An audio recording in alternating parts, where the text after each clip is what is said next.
And I actually had a lot of readers send me messages. They were like, how did you remember everything? Like, because I didn't write all these journal entries as we were going. My memory is my secret weapon. So my biggest fear in life is losing my memory, because I have more stories to write. I have more stories to share. I just lost an earplug. And I just think it would be like tragic if I ever lost my memory, but not just because I have stories to share. Also, I don't want to forget everything that I've gone through and all the lessons I've learned and how much I've grown. And so that would be my biggest fear, is losing my memory. One, because I have more stories to share, but because I don't ever want to forget what I've been through, where I've come from, why I've grown into who I am now, and all the lessons that I've learned. That's my biggest fear, is forgetting all of that. Hey everyone, welcome back to Living the Next Chapter. Aloha to everyone out there. We have Danyelle Cedar with us today. We're going to be talking about her book, which I have a copy of here in my hands. I'm so happy to have this. My wife and I are wrestling it from each other daily to read our next portion, but Danyelle's here with us today. We're going to talk about her book, Dear Thomas, a memoir, and a lot of great things. Aloha. Welcome to the podcast. Aloha. Nice to have you here. Thank you. You know what? Now I'm thinking I should have sent a second copy so you and your wife could have your own. As soon as she sets it down, I pick it up. That's different colored bookmarks going. Yeah, we do. We have them. Yeah, we have our stuff blocked off, and we kind of talk about it, but then we don't want to talk about it because one person's behind the other. So yes. You're creating some conflict in our home, which I love. So thank you for doing that.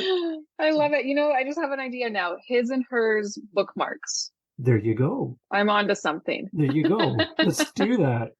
Maybe like his a and hers bikini, bookmarks. like a bikini theme, maybe too could be there. Right. Exactly. Could tie that into the business. Oh, yeah.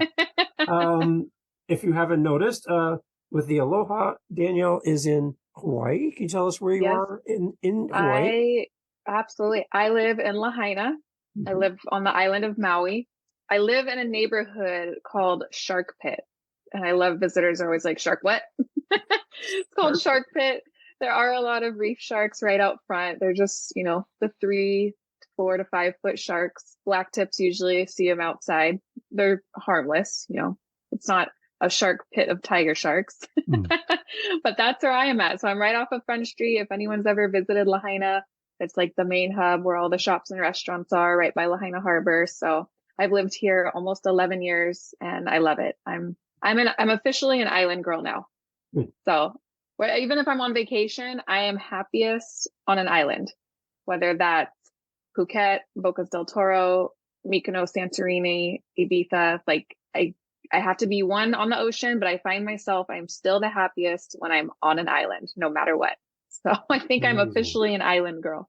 And you've adopted the island lifestyle with some of what you do for your kind of 9 to 5, I guess, thing. Yep, you sell, I have, right? Exactly. I have so much fun. I work in a bikini shop on Front Street, and it's the first job I've ever had where I don't grind my teeth at night. So that says a lot, but I have a lot of fun. Bikini shopping's not easy for every woman. It can be a very uncomfortable experience, and to help someone feel comfortable in their body, it's very rewarding. So I have a lot of fun working there. Amazing. And okay, so you've written this book. I've had the pleasure of having a conversation with you already, which has been great. Tell us a little bit about the story behind writing Dear Thomas. We're going to jump right in because we got a lot to talk about today. How did all of this come about for you to write this memoir, Dear Thomas? I'm just curious if you can kind of give us a brief introduction to how all this started. Sure. So my book is about my experience of what it's like to be in love with a drug addict and an alcoholic. And in the middle of Thomas's relapse, this was in 2017, I had posted on Facebook, I sort of paraphrased an article that I had read about what it's like to have a loved one as an addict. And I shared that, And I had so many people respond to that post, commenting it, liking it, sharing it. It was really overwhelming in a good way. But I also had no idea that that many people related to what I had posted. I truly thought I was alone in my own world, taking care of the man that I love, fighting through his addiction right there beside him. And so it was relieving to realize that there was a lot of people that I knew who actually did relate to what I was going through. And I remember thinking, if there's someone else out there that thinks they're alone, I need to let them know that they're not alone and that I relate to them. So that was the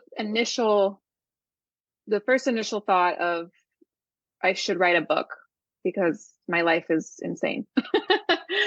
And so that was the initial thought. I never told Thomas. I also had no idea at the time how this book was going to end. I didn't know if it was going to end with an overdose, if he was ever going to get sober, if it was going to be my happily ever after. So I just kept this project to myself. And at one point, he does get arrested, which, by the grace of everyone knows, someone that is so deep in their addiction, the only thing that can save their life is going to jail. And so I remember when I found out he was in jail, it was the first night I finally got 8 hours of sleep because I knew he was safe. And his time in jail, of course, we wrote letters back and forth to each other, and I loved it. And so it was somewhere in that time when I realized that's how I wanted to write this book, as an epistolary. So every chapter in this book is a letter, and I'm writing letters to Thomas, telling him what he put me through and what I went through, loving him and saving him and all of that. I don't want to say too much to spoil it for anyone else, but that is how I came up with the format of the letters, and therefore the title, Dear Thomas. So amazing. And when did the book come out, Danyelle? This book was released just 3 months ago, April 25th, 2023. Wow. So this is like, this has still got that minty, fresh, new smell to it. I love it. Yep. Tell me, what's the response been so far? The response has been very overwhelming in a positive way. I get messages every day from people telling me how they relate. They thank me for being so raw and vulnerable. I get people who don't read books. They send me a message and they flat out say, I don't read books, and I read your book in 3 days. I couldn't put it down. And that is the biggest compliment ever, because when you're sitting there and writing and it's your life, it's not like I wrote a fiction book, like, no, this is my life. One of your biggest fears is, one, is it going to suck? Are people going to enjoy it? Are people going to judge me? I worked so hard on this. And the biggest message I wanted was to just let people know, like, hey, I relate to you. So when someone says to me, I relate to everything you went through, I'm like, oh my gosh, okay, check off box number 1. And then, of course, when people say how much they love it or how much they couldn't put it down, it's just indescribable. It's amazing. And just all my hard work, it paid off. And again, I worked so hard, and it's not even necessarily about the number of hours that I put into this emotionally. It's therapy. Like, I really had to break down my walls and really look at myself in the mirror sometimes. And I get very vulnerable and I get really raw to the point where it's like, oh, yep, I took it there. And people read it like, oh my God, you actually wrote that? Like, are you actually are sharing that with us? Like, yep, I took it there. Like, full transparency. I'm not holding back, because if I could help one person, this is all worth it. And how long did it take to write? I was told I write at a record speed. Oh, really? So I took some breaks in between, of course, but if I really think about it, I spent 4 months of my life writing the entire first draft. So 4 months I sat down and wrote this entire thing. Now, the first draft, it's supposed to be rough. It's a rough draft. It's supposed to be rough. And I wrote everything down. my rough draft ended up being 3 times bigger or longer than what the final product was. It was just over 176,000 words. Now, anyone who's listening, if they don't know what that means, a book will, and typically the size of a memoir, they're typically between 60 to 80,000 words. So my book was 176,000 words. And my editor said to me, you have to cut 100,000 words before I even look at it. So, Wow. so I spent 4 months writing the whole thing. And then I spent 2 months by myself going through, reading it, cutting words, editing it myself. I remember the first time I went through the whole book and I'm like, okay, let's see how many words I cut. I cut 8,000 words. I'm like, oh my gosh. I'm like, I still have another 92,000 words I have to cut. And so I had to go and read through this over and over and over again. And it took a lot of practice because it was like, what do I cut? Like, this is my life. And I recognize that I have enough material to write about 20 different memoirs, just about me. So I spent 2 months cutting 100,000 words. And then my editor spent the one final month polishing it, designing it, putting together everything. So this entire book was created in 7 months in a 10-month calendar, I would say. So 7 out of 10 months, this came to life. Before you met Thomas, if someone had come up to you and said that you're going to become an author one day, what would you have said to them? I wouldn't have said that they were crazy. So growing up, I wrote song lyrics. And oh my gosh, I probably have like banker boxes full of as a kid, I wrote lyrics all day, every day. I'd wake up in the middle of the night, write stuff down. I wrote so many songs. I should probably just sell all these songs. Yeah. And but I remember after I moved to Maui, after I turned 21, I didn't write music anymore. I don't know why. I just don't know if I had any new inspiration. And but I stopped writing songs. And then I remember at some point in my 20s, I did think to myself, I should write a book about my life. I didn't know it was going to be this story. And I did think of several books that I could still write. But when the idea of writing Dear Thomas came to my mind, I knew that this had to be my first book. This had to be the first. So yeah, before all this, if someone said that I was going to be an author, I don't think I would have thought they were crazy. I probably definitely would have been like, yeah, I can see that. I have a lot to share. What does it feel like when the book finally arrives at your doorstep and you open it for the first time and you put hands on it? Talk about what that feels like. It is surreal. You're just holding this thing in your hand and you're like, I made this. Yeah. And I don't have kids of my own, but I imagine people when they have their first child and they're like, oh my God, I created a human. Like I made it. And so that was like how it is for me in my book. Like, I mean, we grow up, we see books in the libraries as kids and in school, and you don't know how exactly they're made and how there's thousands and millions of copies of them across the world. And, you go to Barnes and Noble, you see all these books. And then for you to make one of those, it's very surreal. And also because this was an idea of mine for so long, and to finally actually be done with it and to check this off my list, I share with my friends what was once a serious idea is now a legit reality. Mm-hmm. And it's crazy. It's surreal. And I wish that everyone would put the time and effort into making this happen for themselves, because every person has a story to share. Yeah. And man, it's surreal. It's crazy. It still amazes me every day. I don't think I'll ever get used to it, honestly. So what kind of tips would have been helpful for you as a new author if you were listening to a podcast and you're about to embark on writing Dear Thomas? What kind of feedback or thoughts would have maybe given you a little bit more help in those early days that maybe we can share from your perspective now? I don't think I would really take anything back. Like, I know as authors, when you start to write more and more, you really do figure out what is actually needed in the book. Again, because my book was so long, Yeah. I had to cut, over 100,000 words. So it would have been nice had I not just had to write those at all in the first place.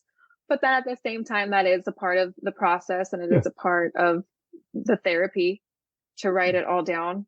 Um, so I think over time, as I write future books, I might even be able to write some books faster because I'll know exactly what needs to be there and what isn't necessary. Mhm. Love it. And but I also definitely recommend and encourage anyone who's writing a book, you have to take breaks and you have to schedule time to sit down and write down, but also you can schedule a time on your calendar. Okay, I'm going to sit down tomorrow and write for 4 hours, or I'm going to write 2,000 words. But then when it comes to it, if you're not in the mood, if you're not feeling it, don't bother, because you're wasting your time, you're wasting your energy, and you're just writing crap. Like, you really have to feel it to make it worth it and make it mean something and make the readers feel something. But breaks are a must. Like, I could write, for 3 weeks or a whole month, and then I would take a good 2 weeks off, like telling myself, it's okay, I'm not going to write a single thing. But then, of course, I'd be at work and I'd think of something and write it down on my phone. I'm like, oh, I can't forget that. Yeah. Right. But breaks are necessary, and you have to be in the mood and you have to be emotionally invested in it, because otherwise you're just wasting your time and it's just crap going down on the pages. Yeah. Mm-hmm. So, okay, when you sit down to write, dear Thomas, are you, and this is meant in a good way, are you selfishly writing it for yourself as your thoughts to help you process all of the things that have been happening in your life? Or are you writing it for someone, or is it a combination of the two? How do you I'd say approach this? a combination for sure. Like, again, writing, it's a very therapeutic process, but I'm also writing it for anyone that can relate, to let them know, like, hey, I'm not alone, or they're not alone. I'm not alone. We've experienced the same things. It's scary how many people can relate. It's almost sickening how many people can relate to it, but that's life. And then, a lot of people ask me too, like, well, did you write this for Thomas? Like, well, that's how it looks. And the whole idea is that I'm writing him letters to let him know what he did to me and what he put me through. But at the end of the day, I don't care if he reads this. I did not write this entire book for him. Whether he reads it or not, I truly don't know. People ask me all the time, do you think he'll read it? I have no idea. And at the end of the day, I don't care. And if he does, I can imagine it would be his deep, dark secret that he'll keep to himself. And what he chooses to do with that is his decision. But no, definitely a combination.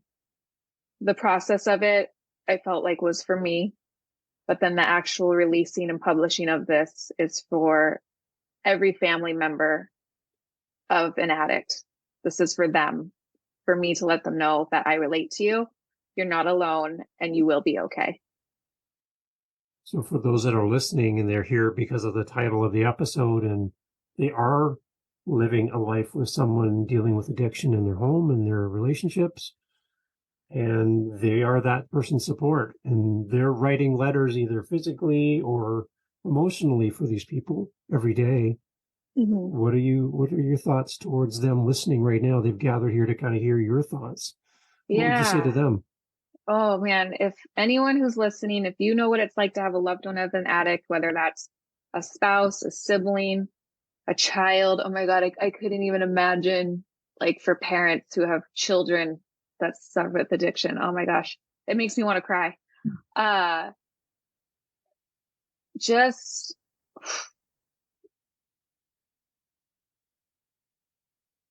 I know what you're going through, and you have to put yourself first. You have to take care of you. And, your loved one who struggles with addiction and alcoholism, like, that is their life. That is their journey. You can never stop loving them. But my gosh, every loved one of an addict knows there's a line, and we can't figure out how to put the line in the sand between loving someone and enabling them. It's so blurry. It's so hard. And I've been called everything in the book. I've been called an enabler, the codependent. It's not fun. It sucks. It's not fun. But and there's just some people that don't get it. They just don't get it. And honestly, people who don't get it, they consider them lucky that they don't understand this pain of what it's like to have a loved one as an addict. Yeah. Truthfully, like, but I might have gone off. I can't even remember what the question was, but for me to just tell people, I know what you're going through. Oh my gosh. But take care of yourself. Yeah. That's all you can do. And especially I want to say this to everyone, but especially to younger women, because we are the ones who typically we're the nurturing ones. We take care of everyone. I would love if I can help any young girls, especially teenagers or women in their early 20s. Like, I promise you, if you are trying to save someone who is caught up in their addiction, I promise you that is not your purpose. That is not why you were put on this planet, is to take care of this person. It's not. You were not put on this planet to take care of this person who you did not birth. That's a whole other thing too. Like, right.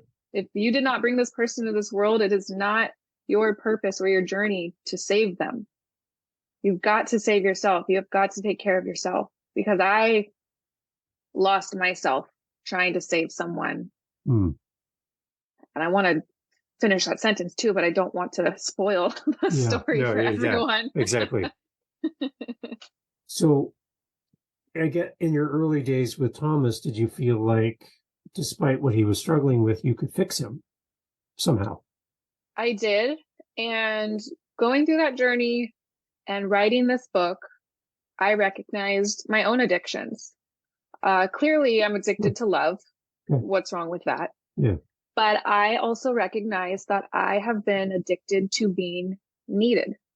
I enjoyed the feeling that he needed me. Mm-hmm. I've always enjoyed that someone needs, because I'm a reliable person. Now I'm at the point in my life where I'm like, I don't want anyone to need anything. Don't ask me for anything. Do you need me? Yeah. Figure it out on your own, and that's something that I've learned, and I'm working on boundaries with myself this past year.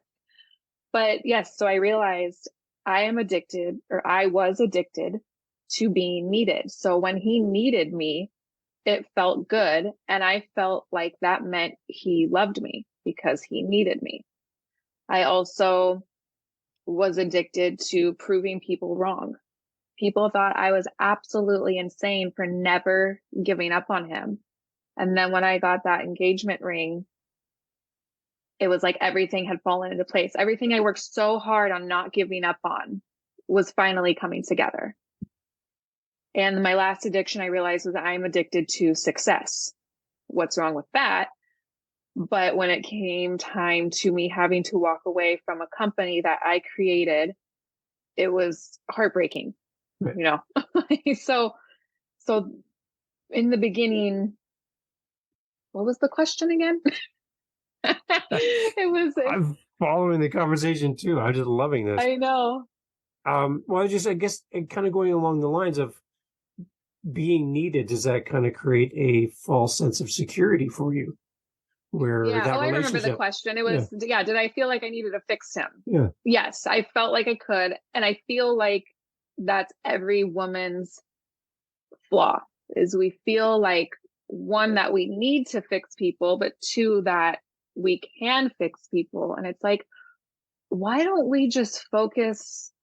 We don't want to say fix ourselves, but just focus on ourselves in a selfless and loving way. Yeah.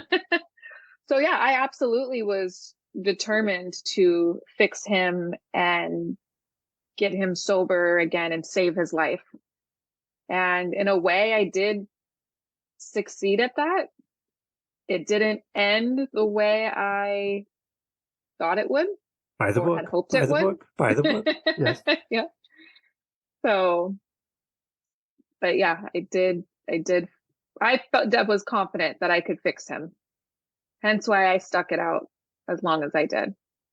I think that's what a lot of families struggle with, though, is that push and pull of trying to be there for them, give them the support they need, be a loving, caring person in their life, but realizing that you don't have the skills, talents, and abilities that a professional would have that could help them better. And we only have as much knowledge as we have, and that's as far as we can go. And at some point, our knowledge will run out, and we're not helpful anymore. In that situation, Absolutely. they need somebody different to help them go further than we could ever do in our life, right? And I don't want to say it's a cliche, but it's the truth is anyone struggling with addiction or alcoholism, if they don't want to get clean, if they don't want the help, then that's their decision. They have to want it. And that's the same thing for us and all of our loved ones. Like all of my friends and my family saying, you got to let them go, leave them, take care of you. It's the same thing with me. I have to want to make that decision for myself. I have to make that decision myself. All of my friends and family and coworkers, they can, beat me like a dead horse and be like, this is what you got to do this, leave them, take care of you. This is his journey. But at the end of the day, I won't make that decision until I'm ready to make that decision. And I want to make that decision for myself. Yeah. So it's the same thing. Anyone struggling with addiction and alcoholism, they have to want it. Anyone who's loving them and unfortunately enabling them, not wanting to enable them. No one wants to enable that, but someone who knows that they need to walk away, they're not going to do it until they actually want to. Doesn't matter how many people tell you to walk away, you will not make that decision just until you do yourself. When we talked, Danyelle, together in a pre kind of chat before the podcast, you unpacked for me the book before I got a copy, which was amazing. Again, I won't tell my wife everything we talked about because I want her to discover it as a reader. So there's things I know that she's going to find out that I can't wait for her to find out in a way, because it's going to make it more clear where we're heading here in the book because of our conversation. But there's more coming. And I'm trying to say this in a way that keeps the door open for the story to live and breathe, but there's more coming beyond Dear Thomas for you as an author. Whatever you can share in cloaked terms, however possible, there's something more coming, right? That is part of the story. How can we talk about this? I know. But I want to also give credence to what's coming, because there's something else in the works. Yeah. So I am working on book number 2, and we can't tell everyone what the title is yet, but we can say that it's the behind the scenes of writing Dear Thomas. Yeah. And Dear Thomas, it's heavy. Yeah. It's heavy. The second book, it's not heavy, but it will be just as shocking and jaw-dropping. And I want to talk about it. I want to talk about it. I wish I could finish it like tomorrow. But the thing is I am currently still living the timeline of the second book. As of right now, as we speak, I have no idea how the second book is going to end. Because if I did, I would have finished it yesterday. And so I'm working on the second book. And what I can let people know, the second book, there's going to be a lot more healing. I have always been a firm believer that everything happens for a reason. And I don't know. I can't spoil anything, but I know I'm going to keep everyone on the edge of their seats. I'm on the edge of my seat. And again, because I'm still living the timeline of the second book. But I feel like you bring, in this book, I feel like you bring us to the edge of a cliff. We're seeing sharks swimming down below, maybe a turtle. Yes. Sharks swimming around below. And we're like, okay, Danyelle, what are we doing here? What's next? and you're doing that on purpose, which Yes, you can say that kind of, right, in a roundabout way. for sure. And Okay. and when I finished Dear Thomas, I didn't obviously intend to leave like a cliffhanger. But that's life. It happens. Mm. And I had so many people tell me though, they're like, I didn't want it to end. Like, I want the follow up, and like, trust me, if that's what I want for you. I want it for Mm. you more than me, but because it is really exciting. But all I can say is I wouldn't mind living a boring life right Mm. about now, but Yeah, that's yeah. just not what's happening right now. Mm. There's nothing boring about it. Were you at any point in the beginning of writing the book and through the process of writing, were you nervous about how people are going to respond to this, like family, friends, close people in your life, that they would pull this up and it's like they get this inside behind the scenes look of your life that maybe some people didn't Yeah. understand or see or know in the time, Oh, that this is what you're dealing 100%. with? Yeah, truthfully, my entire family, I hid everything from them. They Mm. had no idea how bad it had gotten. Um, but at the same time, why would I tell them that?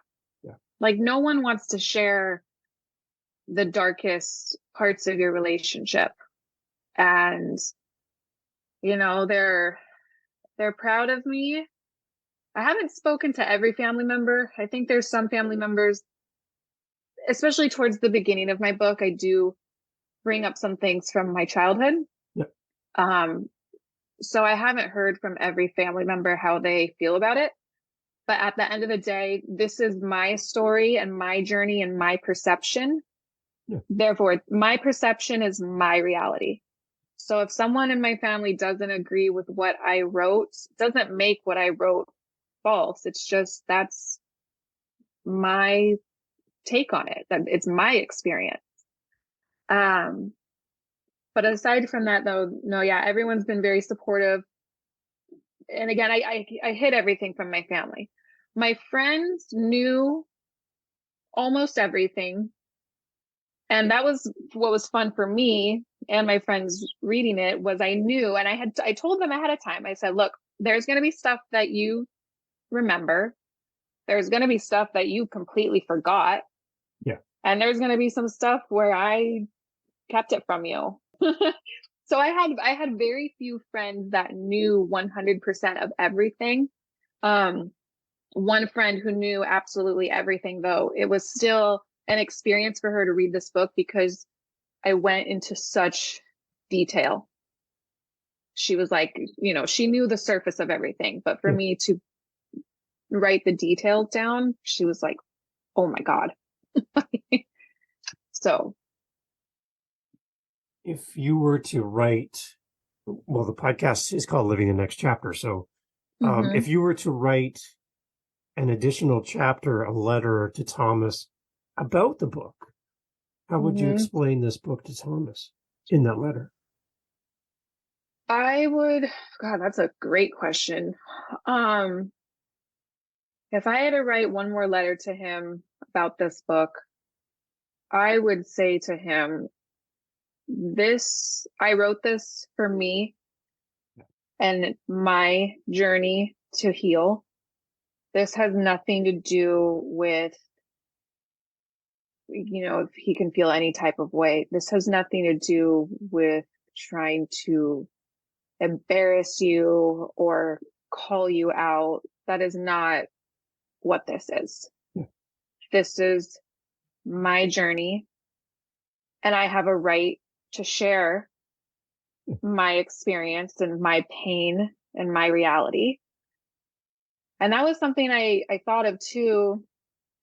There were so many times where I would go to AA meetings with him to show support for him. And in those meetings, everyone shares what they're going through, what they've gone through, some of their stories, things that they did to their family when they were at their worst. And when Thomas would speak, it was all eyes and ears on him. And people were, their jaws were dropped hearing him speak and hearing him share the things he would share. But what those people didn't know was I was there the entire time, right there next to him. Yeah. And so I never got to share with the room my own experiences, but that's also because, like, I'm not the alcoholic, I'm not the addict. That is not my place to share. This book, this is my place to share my experience. So I finally get to share with the room or the world what I went through. And so to say that again, though, if I were to write one more letter to him, it's just to let him know this is my share, my path, and my journey for healing. And this isn't about trying to humiliate someone or embarrass someone or call someone out. This is life. This is real. He is not the only Thomas in the world. He's not the only addict and alcoholic that has put their loved ones through what he's put me through. And not just me, his whole family and anyone that loves him. Right. Okay. So before I go to my big finale question, because I have something I want to ask you, as far as where the book is available, Danyelle, and as well, where to find you online, most active and all that, where do we send everybody to get the book? So the book is available on Amazon. So anywhere online where anyone buys their book. So typically Amazon, Barnes and Noble, Books A Million. I've even seen it online at Walmart.com. I don't know anyone that would shop for a book at Walmart, but hey, if you have a gift card to Walmart and you want to buy someone a book, you can buy it there. Nice. And then any local bookstore, anyone can go to their local bookstore and request that they carry it, because any local bookstore has an account with Ingram Spark. So anyone can go to their bookstore and be like, hey, would you mind, keeping 10 of these in stock and whatnot? And then in the back of the book, I do have an email address if anyone needs to contact me or just wants to share how they relate. I love to hear anyone's thoughts, positive or negative. I didn't hold back in my book. No one needs to hold back in their emails either. The email is dearthomasthebook@gmail.com. And then I can also be found on Instagram at Danyelle Cedar. Danyelle is DanyelleCedar, Danyelle Cedar. So, and I also have an Instagram page for the book. It is the handle is at Dear Thomas the book. So anyone can find me there. Yeah, and there's a nice QR code in the back of the book as well. You can just scan it and go right to your Instagram account, which is nice. And again, we mentioned before we hit record, what I love is the slight faint author name on each page on the left-hand side. As you get a copy of the book, it's just, when I saw it, I'm like, that is unique. And I love it. It just stands out as something special, that your own little stamp on the book. And I love that. So that's really, really cool. And Thank you. I love how it's just letters. Each chapter stands alone, but you can follow the journey. Everything's dated, so you kind of get some context about, what came first and second and third. You can kind of follow along. There's some big gaps there too, and you're like, I wonder what happened between this date and this date, which makes you wonder, right? Yeah, and that's kind of part of when I had to cut all those 100,000 of words. Right. Really, if there's a gap, obviously nothing heavy happened, but there was other stuff going on in my life. Like, there was a time when Thomas was in jail and we were having a Category 5 hurricane in the Hawaii Islands. And, so everyone's boarding up their houses and, prepping for hurricane, food, water. Well, we didn't get a hurricane. We got a wildfire in the middle of the night from the high winds, and the rain never came. So in the middle of the night, I was being evacuated, which was terrifying. One, being evacuated from a fire is terrifying. 2:00 in the morning, you have no idea what's going on. You're so disoriented. So it's terrifying. And then Lahaina didn't have power for 3 whole days. So while he's sitting in jail, I'm being evacuated. He can't get a hold of me. He has no idea what's happening. Yeah. So there's things like that were happening at the same time. But that's stuff that I had to cut out, because in this story, I really just had to stick to the topic of addiction and loving someone that struggles with addiction and alcoholism. But yeah, if you notice some big gaps between certain dates, then something big didn't something not big enough happened during that time, which was probably a time, hopefully, I was catching up on sleep Yeah. in my Amazing. life. So that big question for the end here, as we close off again, here's the book. Everyone can see. We talked about this before we record, and I'm struggling with the answer to this question myself. But the biggest fear in life for you, you've been come to some realizations personally. What is that biggest fear that you've identified in your life? I'd love to kind of unpack that a little bit. Yeah. So I'm going to start off and let everyone know I have a tattoo on the back of my neck of an elephant. My godmother as a kid would always call me an elephant because I have the memory of an elephant. It's a blessing and a curse. My mom is always impressed with my memory, and whereas my brothers are terrified of it. My brothers will be the first ones to tell you that my memory is my secret weapon of mass destruction. And I actually had a lot of readers send me messages. They were like, how did you remember everything? Like, because I didn't write all these journal entries as we were going.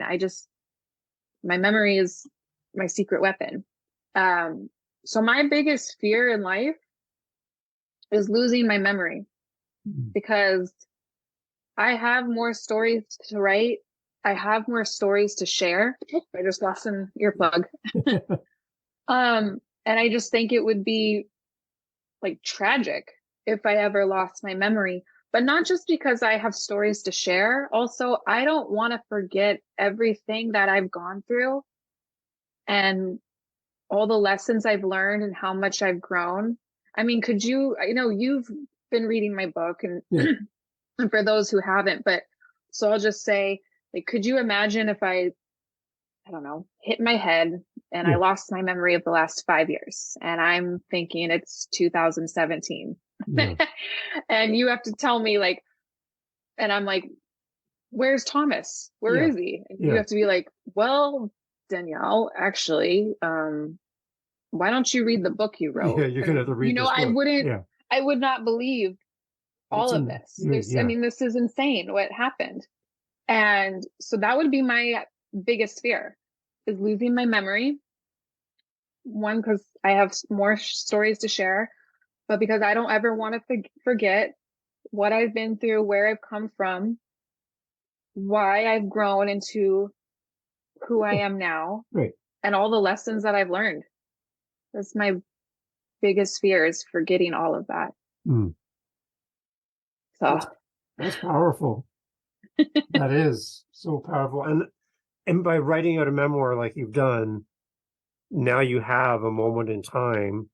Life carries on. We live our next chapter. Again, the name of the show. We live the next chapter all the time, right? But you have this now as a moment in time now. It's something that you can put your hands on. You can share a story that helps people.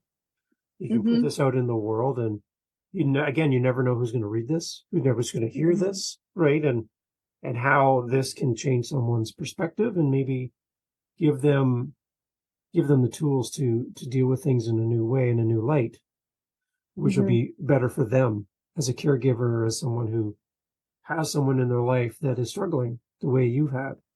And I would be challenged to write something like this, because I would be second guessing myself the entire time. I'd be worried that people wouldn't accept it.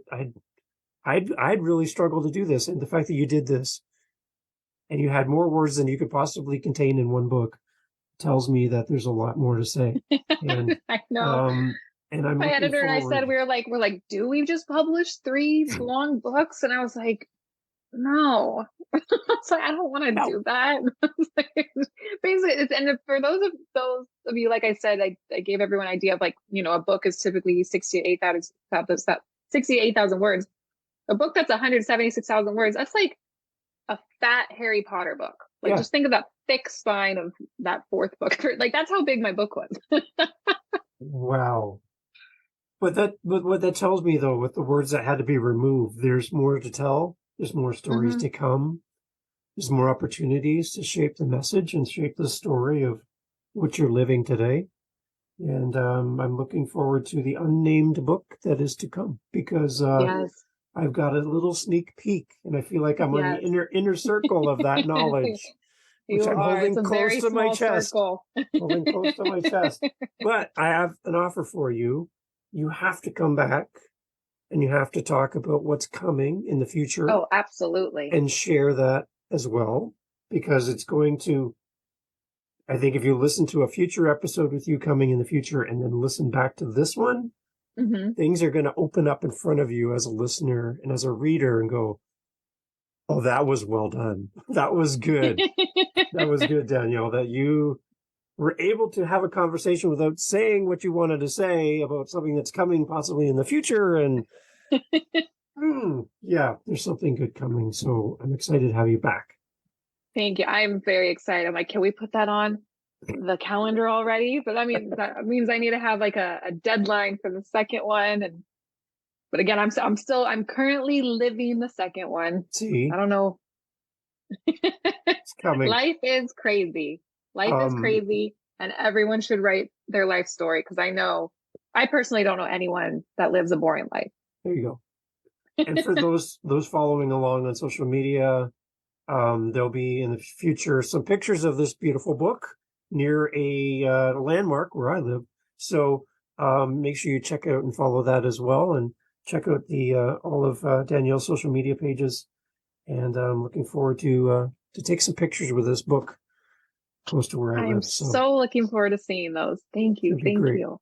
Everyone, so please go check out all of the information in the show notes for Danyelle, and let her know. And when you buy the book online, please leave a great review. Let people know what the book is about, and so more people can find this and more people can be helped and encouraged to show up in the right ways for the people who need us the most.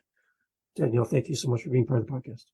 Thank you so much for having me, and thank you everyone who has listened. I can't wait to hear from everyone. Can't wait to hear their thoughts. Thank you.